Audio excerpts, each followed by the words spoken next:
हमारे मुल्क पाकिस्तान की सियासत इस हद तक जा पहुंची है कि बाप बेटे को कत्ल कर रहा है।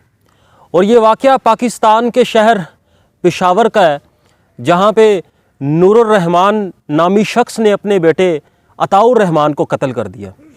ये दोनों बाप बेटे मुख्तलिफ़ जमातों को सपोर्ट करते थे और बाप अवामी नेशनल पार्टी का सपोर्टर था और बेटा पीटीआई का सपोर्टर था। दोनों के दरमियान तकरार शुरू हो जाती है और तकरार इस हद तक जा पहुंचती है कि बाप बेटे को गोली मार के कत्ल कर देता है।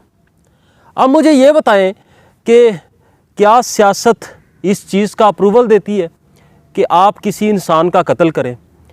क्या सियासत इस चीज़ की इजाज़त देती है कि आप अपने किसी ख़ानदान के फ़र्द को मौत के घाट उतार दें? मुझे ये बताएं कि क्या हमारे सियासी इमोशंस इतने सिंसियर और इतने सीरियस होने चाहिए कि बाप बेटे से भिड़ पड़े या बाप बेटे को कत्ल कर दे? खुदारा इलेक्शंस के दिन बिल्कुल करीब हैं।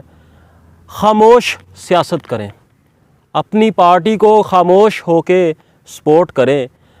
ये गालम गलोच किए बगैर, लड़ाई झगड़ा किए बगैर अपना कोई ताल्लुक़ ख़राब करें आप या किसी अपने रिश्ते को मौत के घाट उतारें, तो खुदारा खामोश होकर सियासत करें। और एट द एंड आप अपनी पार्टी को सपोर्ट करके कोई ऐसा नुकसान मत कर जाइए कि कल को आपको जेल काटनी पड़े। बहुत शुक्रिया। उसामा रज़ाक।